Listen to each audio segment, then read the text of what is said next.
The Blessed Virgin Mary comes to the United States. She comes to a religious sister. She's asking for a national shrine to become a center of purity for the world and also a means by which to avoid nuclear disaster.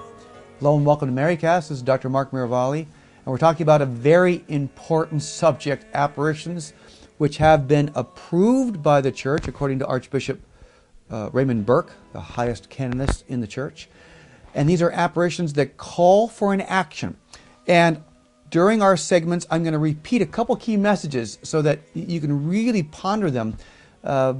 Messages of Our Lady talking about what she's requesting Catholics in the United States and also the bishops of the United States. And I'm going to go right to the transcripts, right to the memoirs of the visionary Sister Mildred. Let's go to the message of September 25th, 1956. This is the eve, and we're going to talk about this in the next segment as well. This is the eve of the feast of the North American martyrs. And Our Lady comes, and I'm going to read to you how Sister Mildred describes the circumstances and also the actual message. This is from her memoirs, and I quote, "On the eve of the feast of the North American martyrs, September 25th, 1956, as I was making the holy hour from 7 to 8, I was conscious of the distinct and special feeling of the presence of Our Lady. She stood by my side and spoke to me.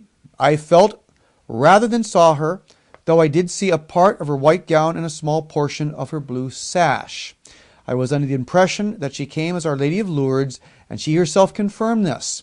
Our Lady promised that great miracles greater than those granted at Lourdes and Fatima would be granted here in America, the United States in particular, if we would do as she desires.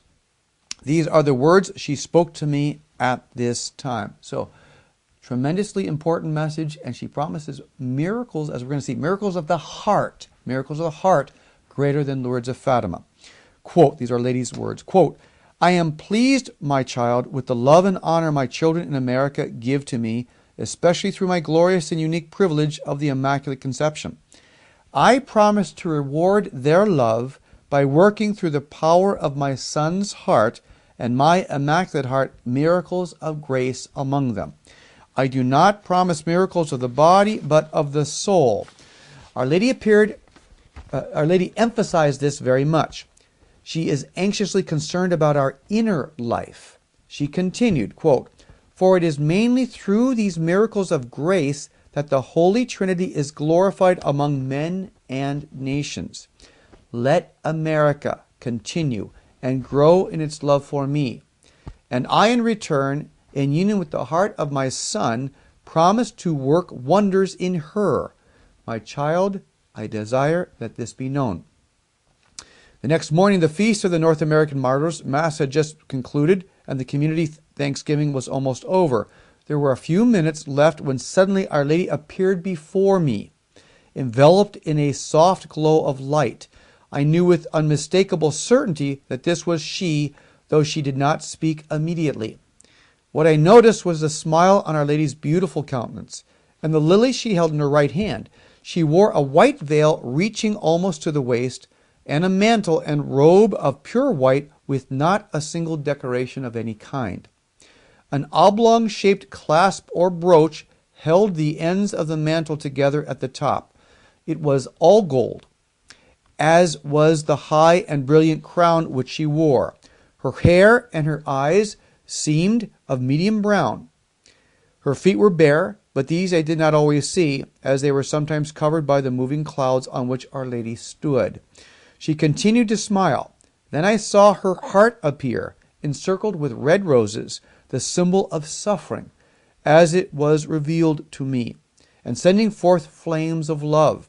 With her left hand, Our Lady seemed to be holding up slightly the upper part of her mantle so that her Immaculate Heart could be seen. Then solemnly and distinctly, in calm yet majestic tones, I heard these words, quote, "I am Our Lady of America. I desire that my children honor me, especially by the purity of their lives." She was very beautiful, and her smile held me. but I became conscious of the fact that the other sisters were leaving the chapel, and I too had to go as obedience directed me. I said to Our Lady, quote, "Please forgive me, Mother, but I do have to go now, or my work will not get finished," end quote. Our Lady understood, but she did not leave me. When I entered my room, she was there waiting for me. Then I noticed the green color of the lily stem in her hand and the white sash or belt which she wore around her. It seemed to be made of the same material as the robe. It was narrow, very narrow, and no ends of it could be seen at all. As I had to hurry about my tasks, I could not give Our Lady all the attention I longed to, but every now and then I would direct a gaze of love towards her. Our Lady stood there smiling as I had seen her in the chapel. All that day I was conscious of Our Lady's presence in a very special manner, in a way that was distinctly new to me. This is remarkable. We might say, well, how could you be busy about the work of the chapel when Our Lady was there? But you see, my friends, in the history of private revelation, that's the best test of authenticity, because they're not after the apparition. They're busy obeying the state of their life, and Our Lady understands that. On the afternoon of the same day, during the last half hour of the holy hour between 4 and 5, the Immaculate Virgin spoke to me at length in these words, quote, "My child, I entrust you with this message that you must make known to my children in America. I wish it to be the country dedicated to my purity. The wonders I will work will be the wonders of the soul. They must have faith and believe firmly in my love for them. I desire that they be the children of my pure heart. I desire, through my children of America, to further the cause of faith and purity among peoples and nations. Let them come to me with confidence and simplicity, and I, their mother, will teach them to become pure like to my heart, that their own hearts may be more pleasing to the heart of my Son." Our Blessed Mother called herself Our Lady of America in response to the love and desire that reached out for this special title in the hearts of her children in America. This title was the sign of her pleasure at the confidence our land places in her, and as a reward for its staunch and childlike devotion to her. Her children longed for this personal visit of Our Lady, whether conscious or otherwise, and in her kindness and mercy she responded far beyond all expectations. Though she came in this manner as a token of her love for us, nevertheless, Our Lady of America welcomes her children of all nations to her feet, for there will be found true peace. So she had given me to understand, and such are her desires as she revealed them to me. Our Lady, moreover, often emphasized her desire that the shrine in Washington, D.C. be made a place of special pilgrimage. She wished to be honored there as Our Lady of America, the Immaculate Virgin. After this date, I saw Our Lady frequently. She seemed anxious to impress me with the truth and importance of her appearance. My friends, a remarkable apparition. What does it say? It says that Our Lady honors our devotion, the devotion of people in America to her heart, and especially the purity in their heart. And she wants to bring that forward as a grace for the entire world. But specific to this intention is that the shrine, the national shrine of the Immaculate Conception in Washington, D.C., be in a special way honored and become a source of purity for our country and purity throughout the world.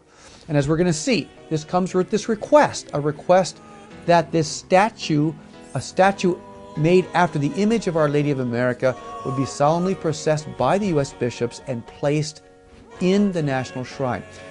Sounds like a little request for untold graces, graces of purity, graces of the soul beyond that of Lourdes and Fatima. Incredible promise.